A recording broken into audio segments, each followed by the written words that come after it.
Episode 415, Dune Part Two. Hooray!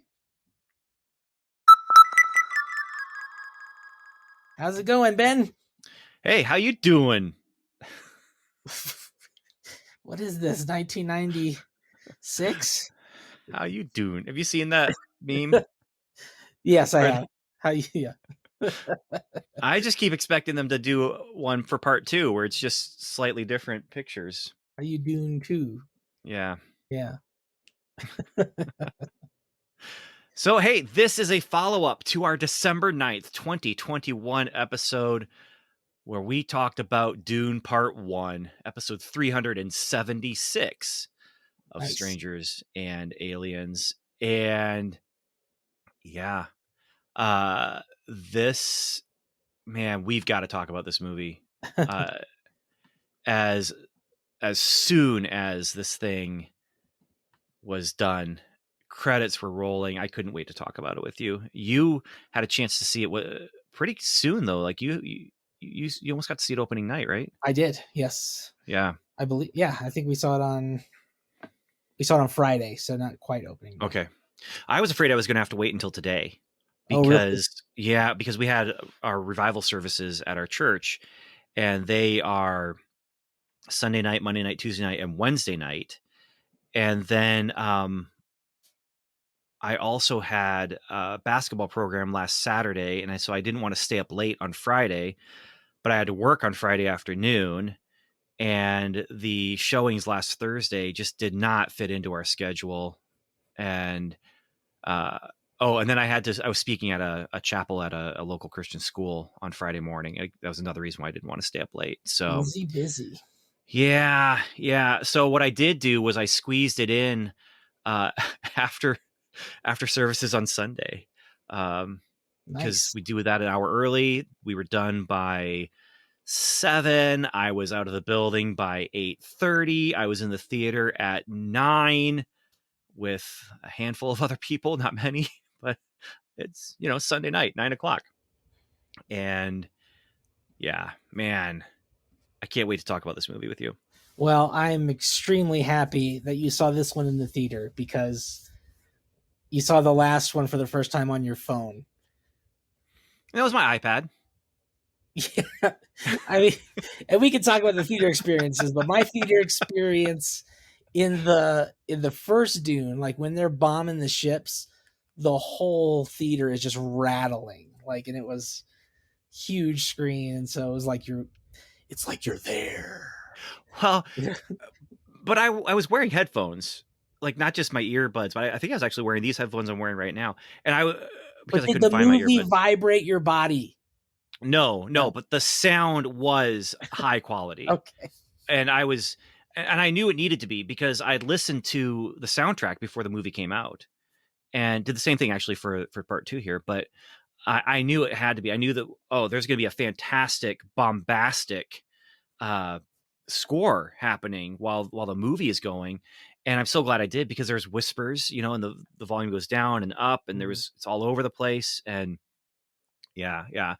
But for Part 2 here, Evan, I did feel my body actually move during some of those moments, and sometimes because of what was happening on the screen, and sometimes because the music was very, very loud, and what's happening on the screen did not necessarily warrant shaking, but I was still shaking because Paul looked at the screen.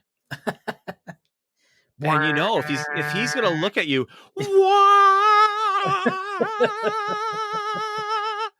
it's just gonna happen. The throat singing is going to happen. Did you rewatch Part 1 before Part 2? Yes, because Shantae didn't remember much about it, so we watched it like I think a week before. Yeah, that I managed to watch in a couple days, and that I watched on my big screen TV in my living room. Still not the bombastic chest cavity shaking sound, but a better visual experience than my iPad. So very good. Yeah, You got to do what you got to do. I really wanted to get into the theater for the first one when they put it back out, but I think it only went out in IMAX, Oh, or at least that's the only thing that was in the area here for part one. And I'm like, do I drive an hour and pay $20, or do I just watch it in my living room for free, or for my monthly subscription anyway? So I voted for that. nice. But all right, everyone, here is what we are going to do. This is our typical movie review format. We are going to be talking about it spoiler free right now. We're going to talk about our theater experience, which we've already touched on that a little bit. I think we'll talk about, the plot, the characters, and things like that in general terms, and if we recommend it or not. And then we will play the spoiler organ. And depending on how lazy I end up being in putting this episode together, it might be the actual spoiler organ, or it might be a reasonable facsimile, similar to the one from the Madam Web episode. But Reasonable uh, facsimile. whichever way, you will know before we move into spoilers, and then we'll dive in a little bit deeper. And yeah, so All right. Evan, let's start with the actual theater experience. I talked about mine, and that was pretty much all I needed to say. I went to the theater. There were just very few people in there, but I was so glad I did, just to see it on the big screen, and have the sound system actually giving the sound that the movie is demanding. Uh, which unfortunately some theaters just don't have good sound, and I don't know if it's because Yeah.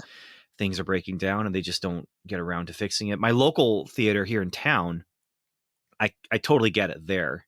I mean, it's a small theater. It's a storefront theater. Actually, both of my close theaters that are in my town and the town next town over, eh, I get it, and as long as I can understand the dialogue and know what's going on, I don't have to have my chest shaking. But they did pump it up for Top Gun, though.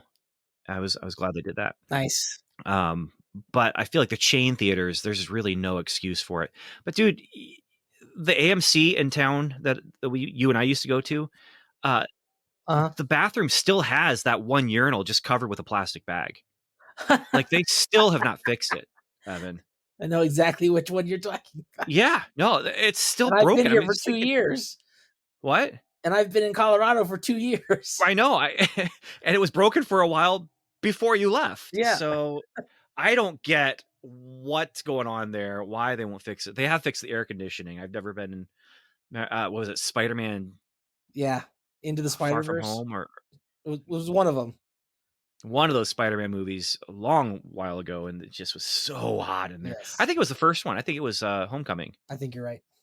and terrible, terrible. But they have fixed that. But yeah, no, that urinal still has just a bag over it, a garbage bag, probably the same garbage bag. Ugh. Anyway, yeah. So the sound was good. It shook, and I mean that Hans Zimmer score. This is something we can talk about without any kind of spoiler warning. It's just fantastic. It's Yeah. fantastic without the movie. It's fantastic with the movie. The movie is fantastic with the score that he has created. It's it's amazing, and I want to say, I'll just say it right now. I think his Dune Part One and Part Two music is some of the best movie music of all time. It's very good. I'm just gonna put it up there. And it It's goes just straight up with, I mean, it goes straight with what the movie is and is about. And the movie mhm. wouldn't be what it is without the music. Yeah, yeah. And I'd say that's something else, though, what you just said, all across the board. This movie experience, both of these movies, but especially I think Part Two, everything just works together. It's not like, oh, great performances, but it fell over here. Oh, great music, but it all works together as this cohesive whole that creates uh, an almost, I don't want to oversell it, but an almost perfect movie experience. Yep. It's really, really close. I mean, I love the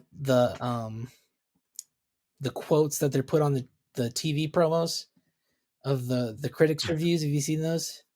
Some of them, yeah. Where it's like, yeah, it's like a perfect film, and the another one's like, now I know what it was like to see Star Wars for the first time in theaters. So stuff like that. It's like, wow, high Well, praise.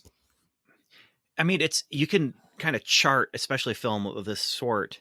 You can kind of go along. You've got your Star Wars experience where it was just so different than anything that had happened on the screen. It's pulpy.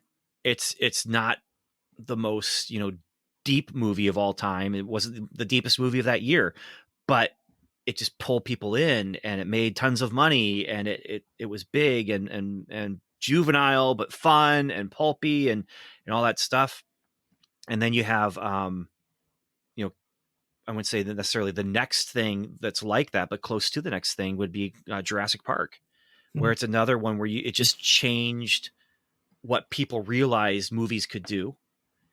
And the same thing with Avatar, that first Avatar. Now, if Steve is ever going to listen to this episode, he's going to shake his fist at the screen or whatever Yeah. to say, "Wait a minute." Um, and I retract a little bit of what I would have said in our.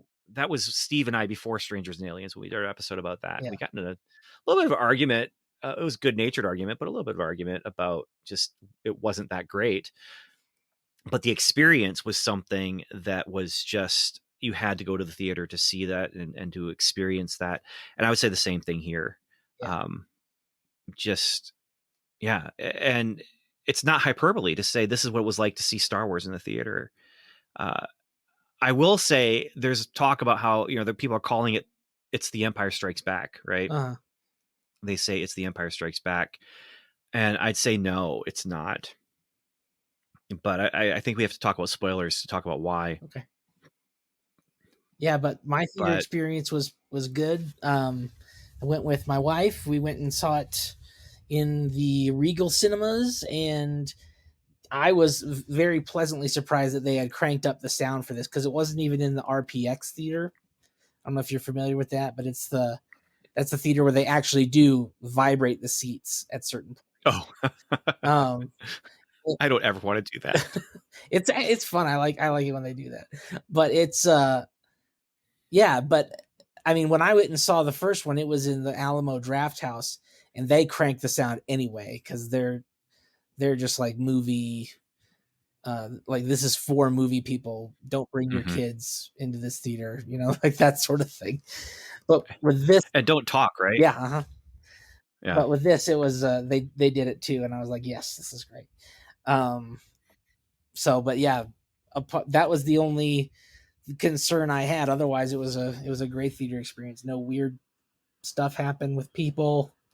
It was just fun and fine. So, It was just I went and saw the movie was good, yes, and I left the that's movie. right. Okay, so fairly similar experiences then. Hmm.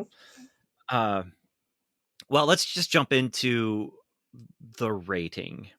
Out of 5 sandworms, Evan, how many sandworms out of 5 would you give to this movie?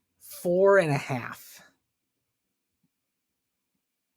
And the only reason I give it 4.5 is probably because Superman's not in this movie. Otherwise, it'd be a 5. I, I think if Superman was in this movie, I think it would dip down to a 2, maybe a 1. I don't think it would fit. I don't think it would work. That's just me. It's That's like just just your opinion, man. he starts grabbing the worms by the tail and pulling them out of the desert. All right. What about Yeah. you? Well, I went back and forth quite a bit, and it was going back and forth over half of a sandworm or half of a star. Uh, I I was flirting with a 5-star rating for this, which I haven't given to too many movies at all. Just remember, you gave a 5-star rating to Kong Skull Island. No, I did not. Did I? Yes, you did. Is this better than Kong Skull Island? I Then might need to redact that Kong Skull Island 5-star. you were really happy leaving the theater after Hey, that one. it was a fun movie, all Yeah. right? It was a fun movie. I might need to go and review my letterboxd and take some attendance.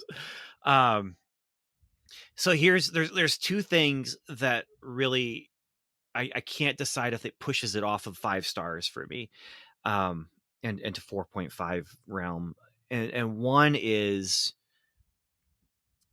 what the ultimate statement in some ways that I've heard his name, but it's Denny Vill- I can't. Yeah, it's Villeneuve. something I really something French apologize. or something. Yeah. Yeah, he's I don't know. Canadian. Oh, He's he is. yeah, yeah. Yeah, so French.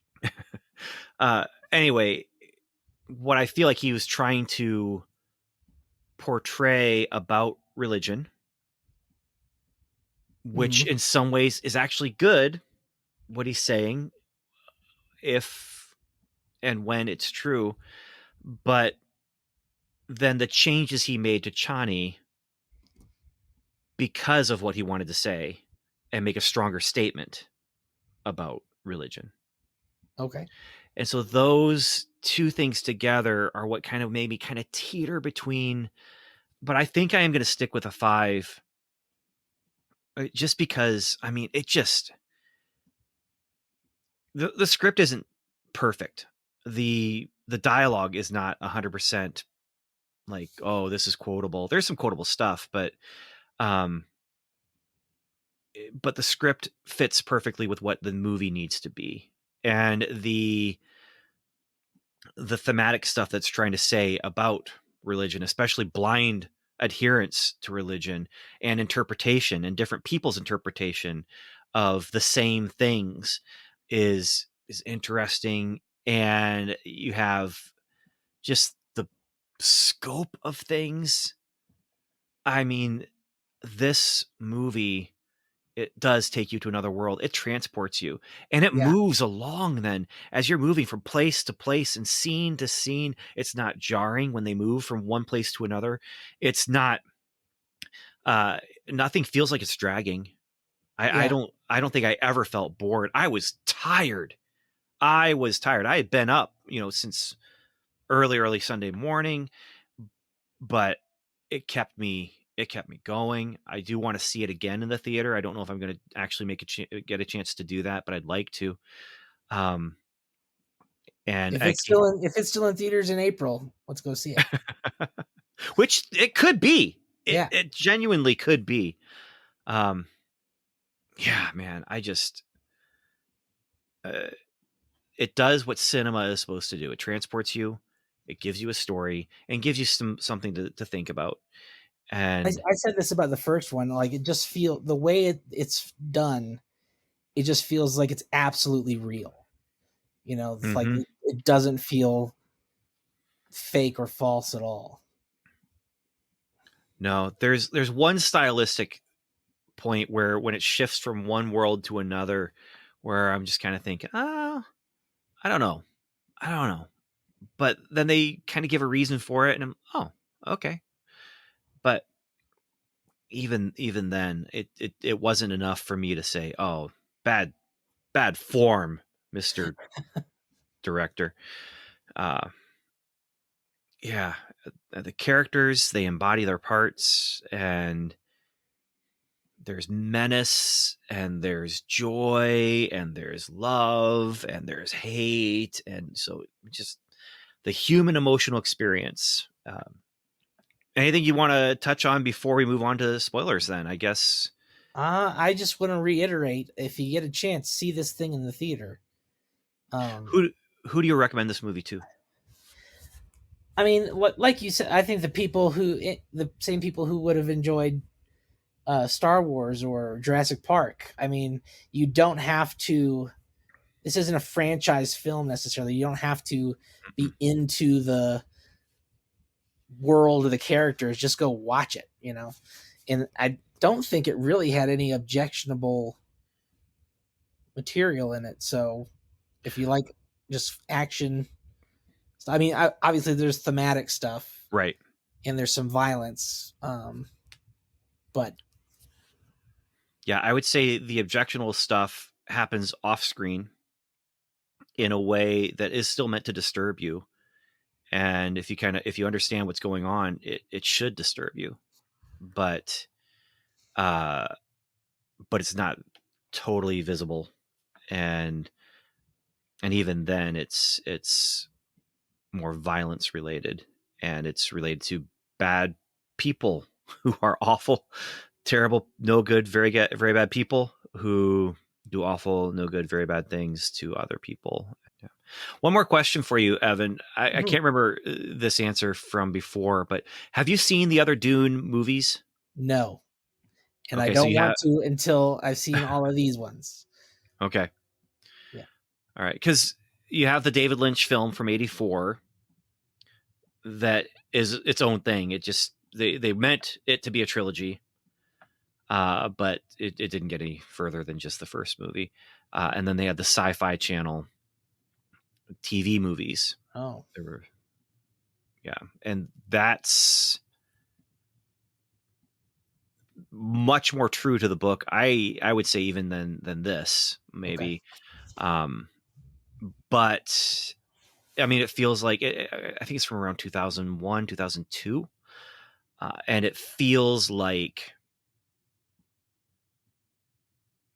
watching Farscape or Deep Space Nine Sure. or Babylon 5, and so it works, you know, but it's not. It doesn't reach the cinematic heights of of this big budget blockbuster film that has a visionary director who is actually allowed to just do his vision. Hmm. So, all right. Well, I'm gonna play the spoiler organ now. Spoilers. Spoilers.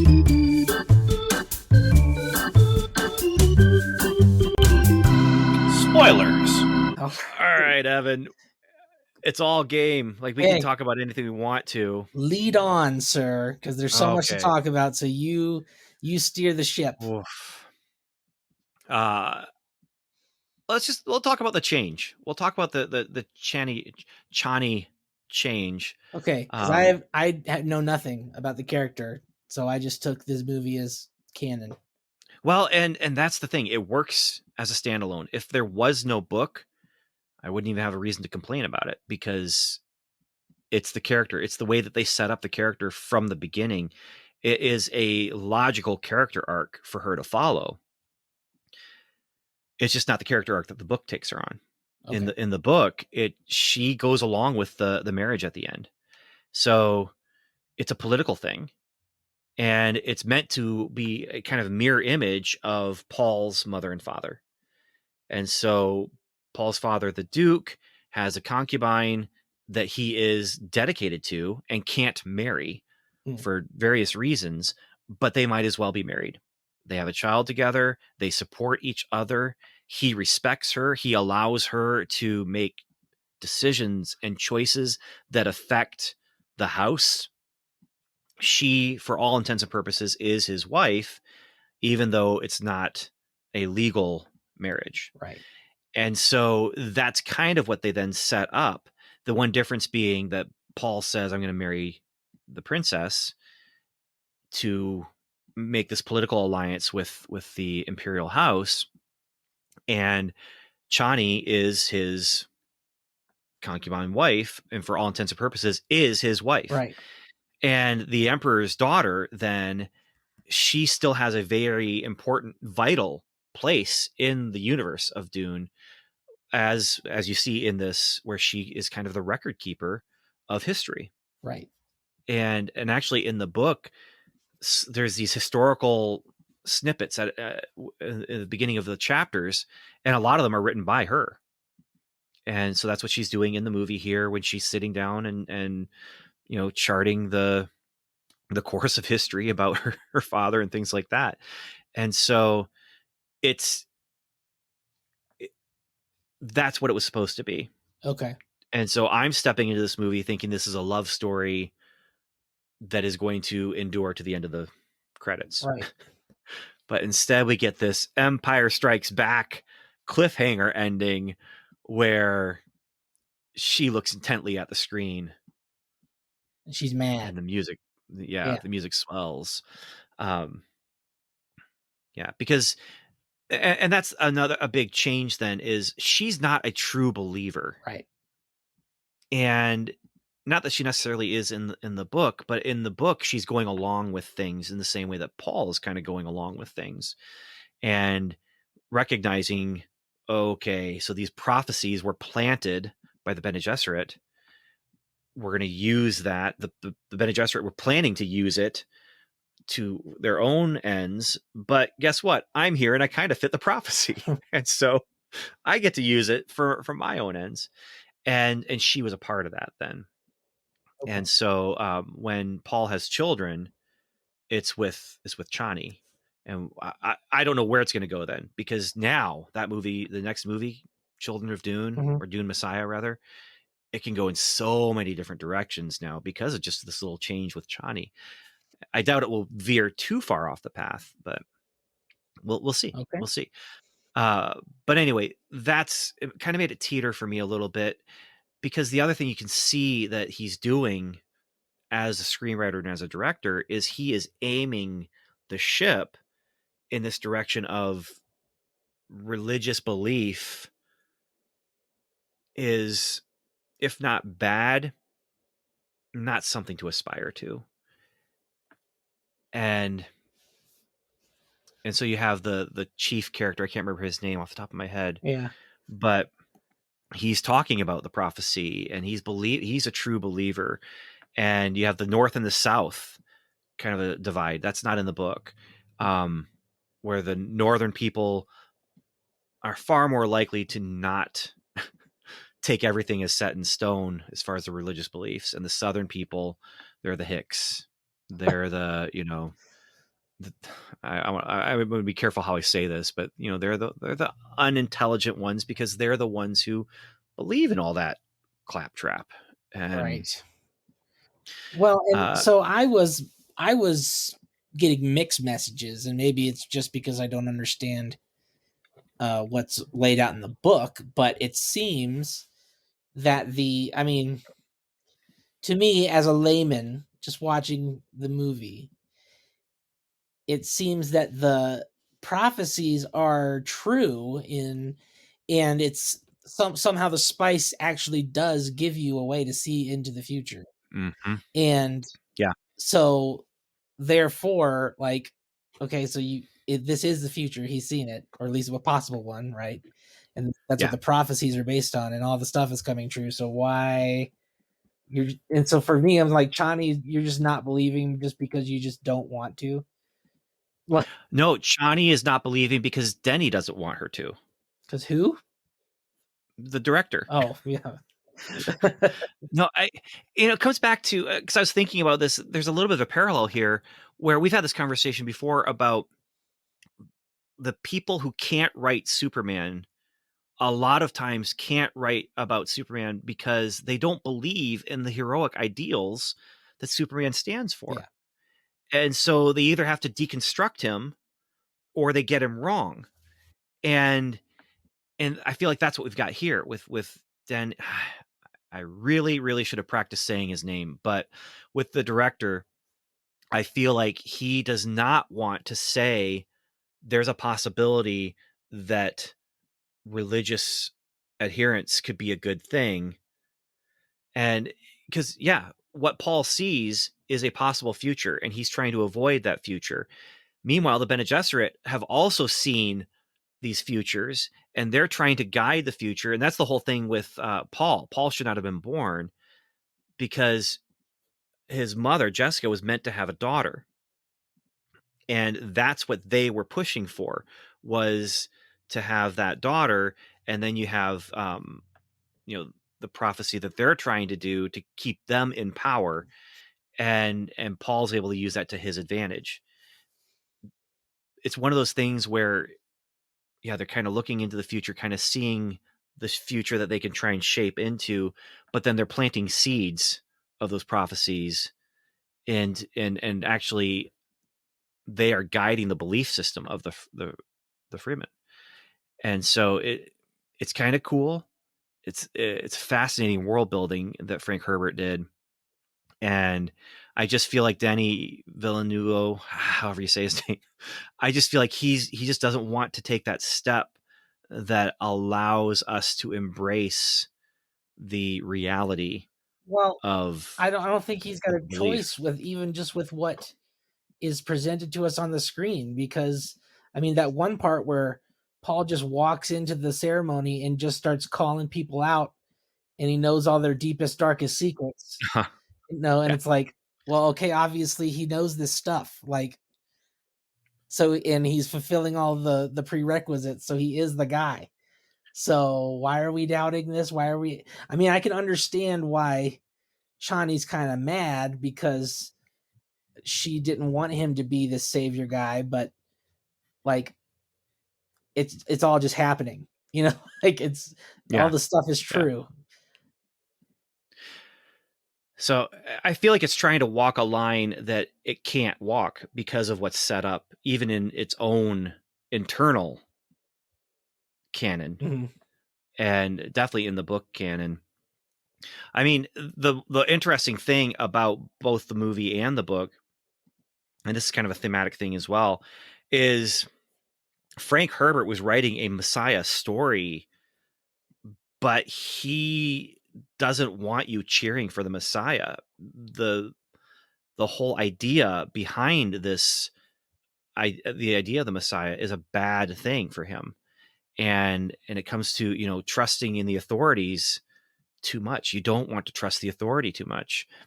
And so Paul may have the best of intentions, but it doesn't mean that him stepping up and becoming this great leader is going to end well. And Frank Herbert I would say he was suspicious of the government for sure, and suspicious of any one person who's able to make decisions for everybody. And and so that makes it a really interesting just direction to go in. Is And Paul's fighting against it the whole Yeah. time. He doesn't want to be that guy, but then he sees what they do, and it's like, well, okay, so I can fight against this and maybe not become that guy, but if I do that, people are going to die, and if I don't do it, people are going to die. And so which direction do you want to take? If the end result is the same, you want to do what's right. If it's like you can choose to do evil or choose to do good, and no matter which way you go, the end result is going to be the same. That's an interesting Yeah. choice. You could choose the evil side because it's just like, doesn't matter. Or you could choose the good side because, well, I'm going to do the right thing, even though um, there's going to be some pretty heavy consequences behind it. And yeah, there's some interesting food for thought there. But the other thing, Evan, I wouldn't necessarily try and go too deep with this movie because I feel like, in the best way possible, this is meant to be a surface level movie. Okay.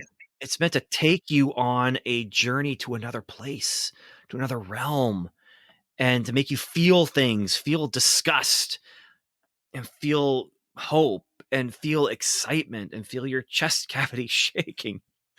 Um, yeah, yeah. I don't know. I mean, I'm just impressed with how deep the world building is, and I'm assuming that's from the book. Um, because yeah, Yeah, but even then, they do their own things with it, yeah. and they make changes. And uh, okay, what did you think? Because I keep going back and forth about this. The planet where Baron Harkonnen has the arena, Hmm. and it's black and white when you're out in the Right, light. because it's a black sun. You Yeah, you close the shades and you're back in Yeah. color again. But once the black sun is shining, what'd you think about that? I just keep going back and forth. Like, was that cool, or was it I cheap? mean, Like, was it just a cheap trick to be able to film in black and no, white? I didn't think it was that. I thought it was a choice, and they stuck with it. I was like, as long as they stick with the rule. Well, no, it's like because sometimes you do this. It reminds me of Transformers: The Last Night, where we're watching the movie and like the aspect ratio is changing depending on what scene you're in or what shot you're in, and it's like pick one and stick with it. And so like they made their rules for how this effect works, and then they stuck with it. And so I was like, cool, you know, I just kept going back and forth because it was so yeah, different, and that actually might be the reason why it was good, hmm right? But at the same time, I just kept going back and forth. Did I like that or not? Ultimately, I think I did. Again, this scene is it's raw and it's violent. It's not choreographed, hmm it's just brutal. And then you have those weird guys in the background with the wings on their yeah. head. Well, it's the same like It's the like, okay, the six-legged spider person from the first one, and it's like, what is that? Why is it there? We don't know. It's just, well, you kind of get an idea, but this is the world building I'm talking Mhm. about. You don't know why they're there, but everything they do is internally Yeah, consistent. Like they're there, and then uh, your bad guy starts losing the upper hand, and so they step in. They're gonna make sure that the gladiator that he's fighting against isn't gonna prevail. And he goes, no, go yeah, away, let me have this. And it's just this really kind of weird looking thing that's meant to be. It just gives you a sense of dread yeah, if you look too long at mhm, it, and because they're lanky, they have very long limbs, and yeah, it's just this world building thing where you're like, okay, I don't know anything else about them, but the people making the story did. yeah, And I'll be honest, I don't remember that from the book at all. So I don't know if it's from the book, not from the book, but there's mountains of concept art for this yeah. movie that they how much fun would that be to create that universe? Let's do it ourselves. What else stuck out to you? Oh man. Well, besides the really interesting, uh, duality of these Messiah prophecies, which I thought was really interesting. I mean, I the way that they've constructed the technology is just it's so unique to what other franchises do. There wasn't a single blue sky beam in this movie, and it was fantastic. Um, but there's what At first I didn't understand what you said, but blue sky beam. I yes, was gonna say, I think that there was some blue skies in some of the flashbacks. Okay, yeah, yeah, giant sky beams. yes, there was Gotcha. none of those. Yep. But they had like the emperor soldiers at the beginning who were just like floating up the side of this mountain thing. And the little That was rad. yeah, and the little That was tiny so rad. laser beam that just looks like a laser pointer, but it destroys everything it touches. Um, Super cool, and the shields, that only let slow things in. Yeah, Man, yeah. just so interesting the way that all of that stood out, and I loved that. And here's another thematic interesting thing in here, that I thought was very interesting, and I don't I don't know if this is a progressive director, if he's understanding this, but like you're having the quote unquote fetus have a mind and heart and soul Yeah, and talking to people. And yeah, I was like, okay, it's pretty sweet. yeah. Now, obviously, there's magic spice stuff and Sure. uh, worm pee involved, but and that is a book thing, and that's something else. They did some things a little bit different from the book with Mhm. that, but it worked. It worked, and that was a change I did not have a problem with. Uh, yeah, you do get to see his sister. That was what was her name? I don't Anna Taylor Anna Taylor-Joy. Yeah, Anna Taylor-Joy. That vision that he had of Anna Taylor-Joy is meant to be his sister, Right. who is a pretty powerful force also in this Okay. world. And yeah, yeah. But the it is kind of interesting too, because the you're definitely the movie universe is telling us they're hearing from her. Right. They definitely Yeah. are. But then you see it and you're kind of seeing it from an outside perspective where she's just walking along. What did you say? Yeah. And it's like, okay, anyone else is watching this? Is that lady, is she playing with a full deck or not? Yeah. What Is she one fry short of a happy meal? my wife liked the um where they all ride on the worm together like a bus. Like after we saw how hard it is to get on those things, she's like, "How did the rest of these people get on? Like, did they stop the worm?" Well, yeah, I think so. I think once that first person gets on the worm, they get control of it and then they're able to like load it up. I think you're still running to get on. You know, it's not just it doesn't just stop and you get on like it's the cat bus on Yeah. Totoro Well, because or whatever. But I saw these things kind of like sharks where they can't actually stop moving, but maybe I'm wrong. I think you can slow them down. I don't think they like it, but I think you can. Yeah.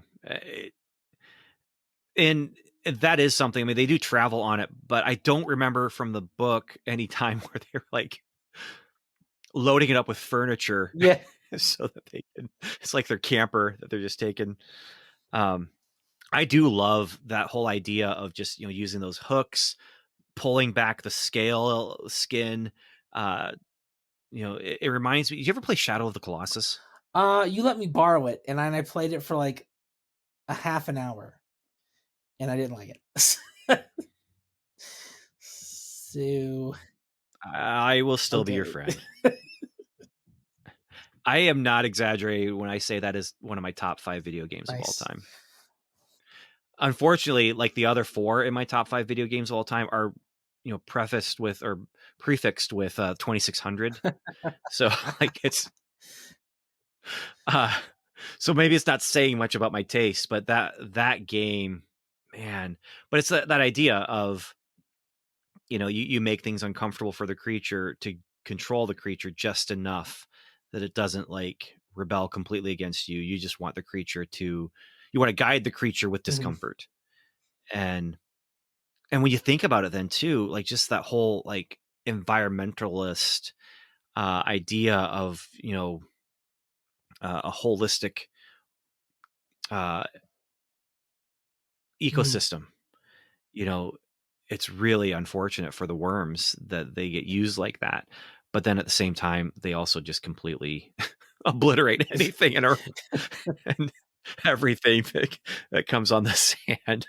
And I I'll also say that scene where he actually calls the worm and rides the worm was exciting and thrilling, but also a little bit lackluster. Oh, I Eh, disagreed. I was like, it's like we're on the worm. Like this is how it would actually be. Yeah. Actually, not when Paul did it. When I really should have looked up the name because I The can't remember the chief name of the guy. chief guy. But when he's just riding by on the worm, and Paul's like, Yeah. "Hey," he's like, "Hey," it's like, how do they even hear each other? I mean, we've experienced the sound of Well, this I mean, world. That felt he can do lackluster. the voice thing. I don't know if that's how the voice thing works, but that voice thing is cool, Yeah. man. That's always been something that I just found so fascinating and cool. Um, yeah, I remember the first time I read the book. I read it in college. We were on a summer tour with our singing group, and I read it on the van ride as we were just traveling around the United States. And I read that and a couple other things that really was perfect. I caught it at the perfect time, and it just yeah, fed that sense of wonder that I was looking for. And yeah, that the voice just Yeah. that's cool.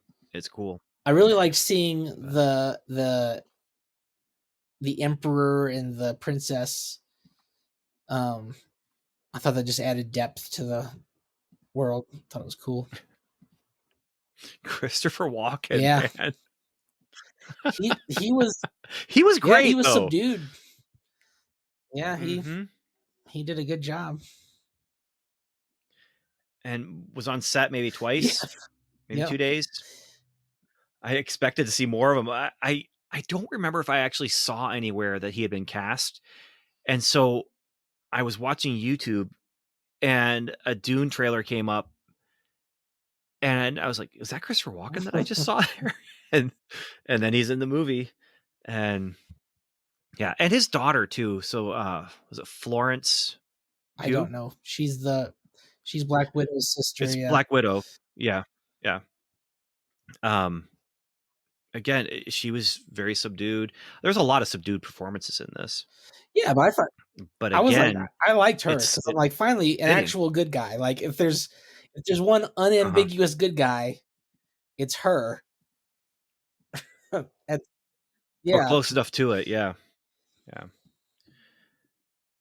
Yeah, because that's one thing, the balance of the Force is it's not very yeah, balanced here. Like, you got some really bad people doing really lots and lots of really bad people doing really bad things, and then you have some kinda good people. yeah. I did not see that twist coming where he's half Harkonnen or whatever. Yeah, that Mm. was pretty interesting. Which that could be another reason to compare this to Empire Strikes Back. Here's the thing, as far as comparing this to Empire Strikes Back, the impact of The Empire Strikes Back, I feel, is stronger Oh, for sure. because of Culturally, for sure. but yeah, but this is a better Yeah, movie. Like, I say that with I've got the poster, on my wall, but, this is a better movie than The Empire Strikes Back for sure. Actually, I've got 2, you can't really see it here, but that's a second Empire Strikes Back poster up there. But, I feel like this does not have the cultural impact, I feel like it doesn't have the, um, plot twist shock yeah, impact of The Empire Strikes Back. And I also feel like it doesn't have the cliffhanger impact of Empire Strikes Back. They could stop right here and it's not satisfying because I mean it ends with Chani just yeah, being angry, and you want her to somehow, whether it's to come back with Paul and they reignite their relationship or to not, but you want to know where it's going to go. But yeah, the cliffhanger is not nearly as strong. And so to say this is The Empire Strikes Back, it both diminishes this movie and elevates it to a place where it shouldn't be elevated to, if that yeah, makes sense. Because it's not the same level of cliffhanger, not the same level of shock, but at the same time, it is a much better film. Just objectively speaking, a much better film. I agree. Yeah. So I can understand the comparison. I Yeah, just don't agree with it. that reminds me Uh of the line from the Solo Star Wars movie where Lando's like, "I don't like it. I don't agree with it, but I respect it." I love that. yeah, I think that Yeah. about sums it up. I think so. I think so. All right. Anything else for you? So yeah, I mean, without any notes, we've talked about some theme stuff. We've talked about the characters a little bit. Um, the plot, again, going back to just what you're talking about with some of the twists and turns and stuff.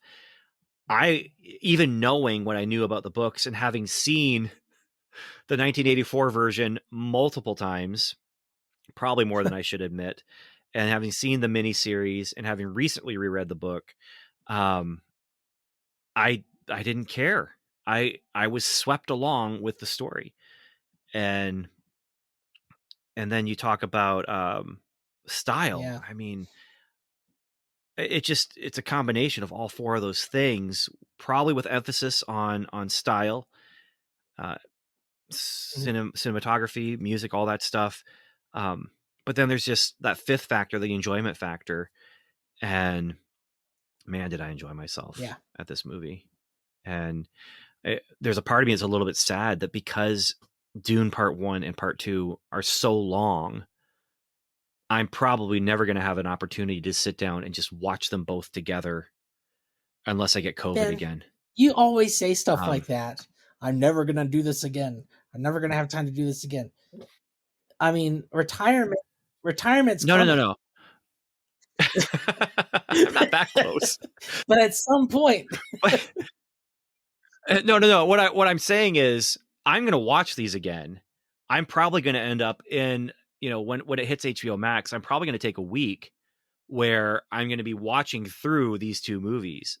I'll experience in them again, but I don't see an opportunity to sit down with 7 hours or 6 hours or whatever it might be to be able to watch them back to back. Like when I went, I mean, this is right. pre-children, right? Well, I guess I had a couple kids, but they were babies There's only a and it was couple of them. okay.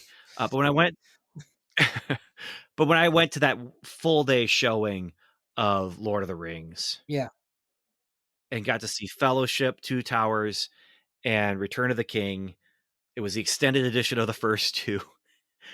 That kind of thing. I don't see having the opportunity to do that anytime until maybe I retire. But yeah, because I would love to do that. I just don't see that happening. But at the same time, I'll be Yeah. watching these again for sure. Like it was an experience, man. It was an experience. It's the same with Rebel Moon. I want to watch that again, but it's not going to be in one sitting.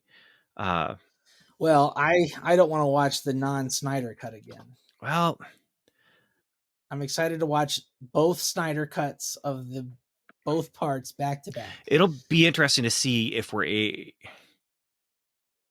They're releasing them at the same time. well, I feel like I'm gonna need to watch the first one, non Snyder cut, again before I watch the second one, non Snyder cut, and then but I don't know. Do you know release dates? Do they have release dates? They have announced them, I believe, but I don't know them Okay, off the top well, of my head. let's see if we can find that. But um, I'm reading the book right now, and if that's any indication of what the Snyder cut is going to feel like, it's going to be rough. It's going to be raw. It's going to be brutal. And there is at least one. I'm about a third of the way through the book, maybe not even that much.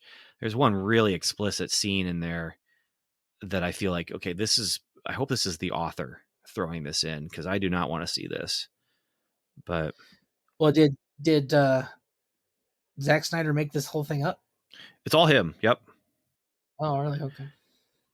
Yeah. No, he created it to be a Star Wars movie, Right. Seven Samurai in the Star Wars universe, and they said no, we don't want an R-rated Star Wars. Besides, we're making some changes uh, to our direction here, and yeah, so Okay. we're getting his version of what Star Wars would be. Uh, Okay, this is Wikipedia about Rebel Moon. Following a limited theatrical release on December 15th, 2023, Rebel Moon was released by Netflix on December 22nd. It received generally negative reviews from critics. An R rated extended cut is set for release in mid 2024, and a sequel, Rebel Moon Part 2, The Scargiver, is scheduled for release on April 19th, 2024. Okay. So, no specific date So based on, is it only two parts? yeah. So, the idea is Oh, two parts for okay. this story, but the universe could expand to be something more. All right. And so they're talking about comics, they're talking about book tie-ins, they're talking about could there be an animated thing? Will there be another movie? It all depends on how well things go for Netflix and how how happy and pleased they are with the results of this. But Got it. yeah, yeah.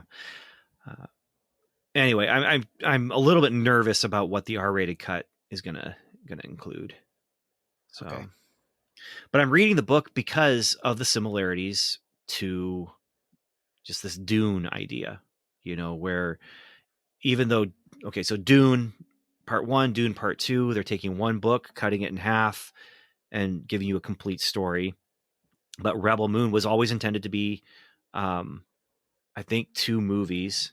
I might be wrong that at first it might have been intended to be a 5-hour thing. I don't know, um, but the idea of splitting it, and Netflix saying we want a PG-13 version, and we should just use that as part of the promotion to get the R-rated thing.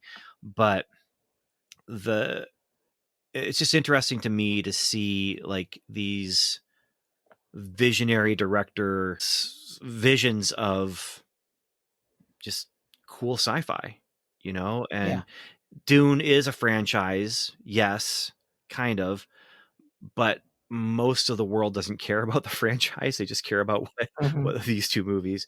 Rebel Moon is a whole new franchise that they're building from the ground up that definitely has Star Wars influence behind it. Dune influenced Star Wars. In fact, some people would say that George Yeah. Lucas ripped off Dune, and that like the voice and some of that stuff and the Yep. spice kind of, was that where George Lucas was starting from with the Force? You got a desert planet, you've got um Lots of sand. yeah, yeah. You got a Sarlacc pit. Yep. Yep. There's similarities there, and I wanted to read the book to see, like, does it feel like they're trying to be Dune with Rebel Moon? So, all told, I I enjoyed this experience, Absolutely. and I really want there to be another one. he's writing it. Well, that's good. Yeah. We need to. I've been thinking about this lately. We need to do an episode where if we had billions of dollars, what things would we make sure get sequels that don't have them that need them? Oh. Because this would be Hmm. one of them. This would be one of them if it didn't get a sequel. But they'd have to make the Alita Battle Angel sequel first. I don't see this not getting a sequel. Yeah. It's getting all the buzz. It's getting all of the money. Um, it's going to happen. The question is, how long is it going to take us to get there? Yeah. Uh, Well, hopefully they just double down and be like, okay, we're filming the next one back to back. So we can get annual releases. yeah. Now they were talking about actually doing a TV series as well on Max. Yeah, yeah. It'll be about the Bene Gesserits. And Max will make a TV series about anything. well, They until got the people in charge say, "No, we're just going to not do that and pull it." well, And the people in charge are making the Peacemaker series and the Penguin series, and yeah, come on, there's better stuff. it's Max is weird. that's that's all I have to say. It's weird. You've got these classic movies going in, going out, and everything, but and then you have Peacemaker, Penguin, um, Studio Ghibli, yeah, all the Studio Ghibli movies. it's just a really odd mix of stuff. Made even more odd that it's not like Netflix, where Netflix says, "Oh, we're making things because we had success, so now we're going to make things." But Max is like, they're owned by Warner Brothers. Like, how? Yeah, And it's the same with Disney Plus too. I really have a problem with Disney Plus not putting out as much stuff as they can from the vault. yeah, Like, there's so much old stuff that, maybe not everyone cares about that. Maybe most people don't care about it. But why isn't it just there? exactly. I don't get it. I don't Yep. understand it. I don't get it. Meanwhile, all that Max I don't stuff like it. is on I Tuba. don't agree with it, and I don't respect it. Yeah. Yeah, it is what it is. I'm not the decision maker. I can barely take care of what budget I do have. So, Nice. Same. yeah. All right. Final word. Final words. Final words. I never have anything good to say for final words. And you're not where you can just grab a book and point at a I page, know. right? Yeah. I know. Yeah. I guess I'm gonna say the spice must flow or something. I like the addition to that quote. Yeah. I think that's actually more effective. The spice must flow or something. Yes, And that's right. then yeah, that just kind of covers it all. Yeah. So I want to say thank you for spending time with us, everyone. Thank you. Oh, the Madam Web connection. I forgot to mention that. Oh, okay. I paid full price to go see Madam Web. And I got points because of that. And Dune cost me $3. Wow. $3. And so in my mind, they flip-flopped. And Madam Web actually only cost $3. And I paid full price for Dune. And it made my heart feel a little better. That's good. But then I could also look at it like, wow, that's $1 an hour. Like that's worth it. That's worth it. So, hey everyone, thank you so much for spending time with us. If you are still with us past that spoiler organ, and check us out on Facebook. We really appreciate it if you join us there. You can also check us out on YouTube, youtube.com/strangers and aliens. And if you are watching this on YouTube, check out our website, strangersandaliens.com. We have over 400 episodes, something for anyone and everyone. And if you're watching this on YouTube, I do have corporeal form. You just can't see it right now. Yeah, but it's Black Blossom. You're representing. Yeah, there we go. Representing Black Blossom. Black Blossom. Black Blossom. All right. So until next time, everyone, Godspeed.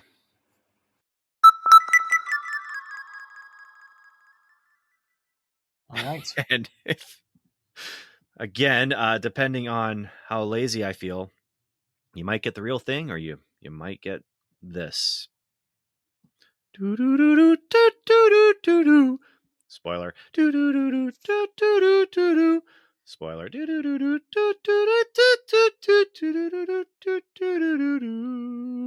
Spoilers. That was magical. Yeah, I told you, reasonable facsimile.